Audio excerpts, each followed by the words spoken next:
રાજકોટના રીબડામાં petrol pump પર ફાયરિંગનો case, જ્યાં એલસીબીએ ફાયરિંગ કરનારા આરોપીને ઝડપી લીધા। ઉત્તર પ્રદેશથી 2 આરોપી ઝડપાઈ ચૂક્યા છે। હાર્દિકસિંહ જાડેજાના કહેવાથી ફાયરિંગ કર્યાની આરોપીએ કબૂલાત કરી લીધી છે। ફાયરિંગ કર્યા બાદ બંને શખ્સો બસ અને ટ્રેન મારફતે ઉત્તર પ્રદેશ પહોંચ્યા હતા। હાર્દિકસિંહ જાડેજાએ જૂની અદાવતમાં ફાયરિંગ કરાવ્યું હોવાનું સામે આવી રહ્યું છે। આજ મામલે રાજકોટથી સંવાદદાતા મોહિત વધુ વિગતો આપી રહ્યા છે। મોહિત, આ પહેલા પણ વિડીયોના માધ્યમથી જવાબદારી તો સ્વીકારી હતી, પરંતુ હવે આ મામલે શું નવું અપડેટ આવી રહ્યું છે?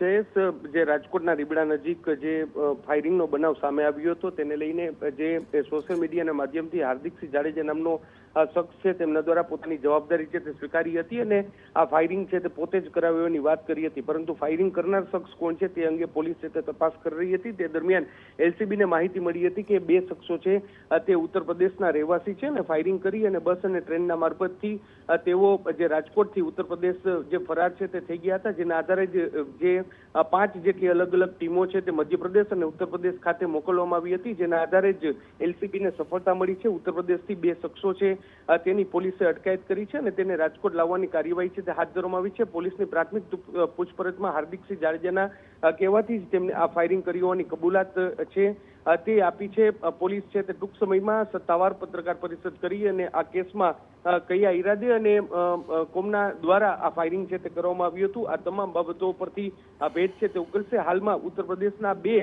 જે ભાડુતી માણસો છે તેમની પોલીસે અટકાયત કરી અને કાયદેસરની કાર્યવાહી હાથ ધરી છે। જી જયેશ। આભાર મોહિત, તમામ ગતિવિધિઓ પર આપ નજર રાખતા રહેજો। હવે આ ફાયરિંગ કરનારાઓ એલસીબીના હાથે ઝડપાયા છે અને ઉત્તર પ્રદેશથી બંને આરોપીને ઝડપી લેવાયા, જેમના વિરુદ્ધ કાર્યવાહી કરાઈ રહી છે।